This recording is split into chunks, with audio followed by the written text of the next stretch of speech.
What you are seeing is a visual output of the Cambiant model, which uses the flow of gas over a cambered surface to dynamically model the economy, in other words, a wing on an airplane.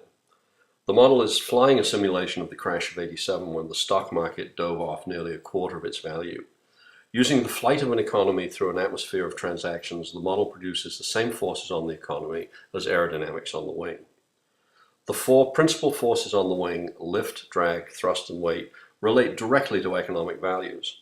The model first develops aerodynamic force coefficients which are fed into the flight dynamic model.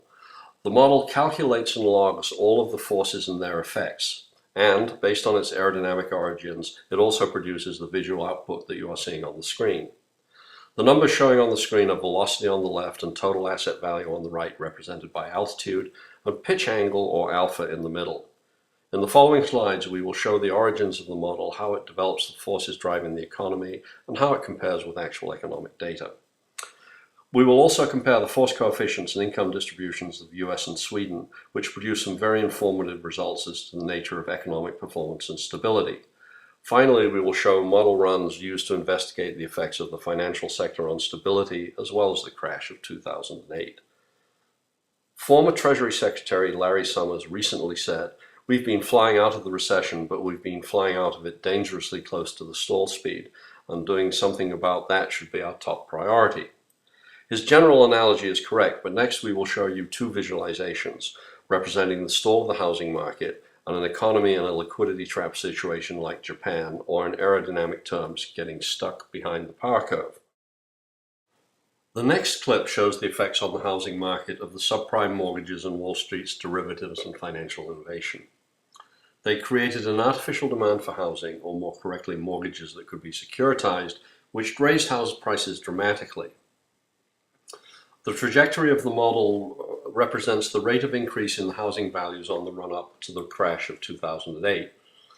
The model starts out in a stable condition, and the alpha is increased as the housing bubble inflates.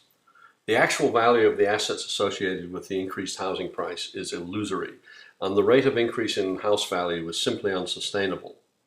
When the subprime funding collapses, the housing market stalls completely and prices plummet. The model eventually recovers, and reduction in availability of loans prevents the upward cycle that would have occurred if the same financing practices had been allowed to continue. The model recovers, having lost approximately a third of its value, which corresponds closely to the Price-Shiller report of 34% decline in housing value from the mid-2006 peak. What we will show in the next clip is what happens when we bail out the financial sector of the economy without stimulating overall demand, much has happened post-2008. In aeronautical terms, we're stuck behind the power curve, or in financial terms, caught in a liquidity trap. To preserve the asset values on Wall Street, the model is held at a very high alpha, which, as we will show, concentrates earnings on the leading edge of the economy.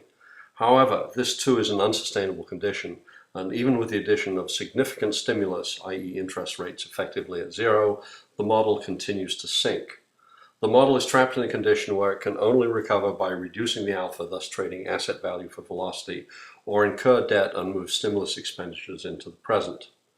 We will explain the relationship of the forces that create this condition when we look at the crash of 2008 later in the presentation. Now, we'll leave the movie portion of the presentation with the model headed for Japan, sinking slowly in the west. But as Larry Summers said, doing something about it should be our top priority.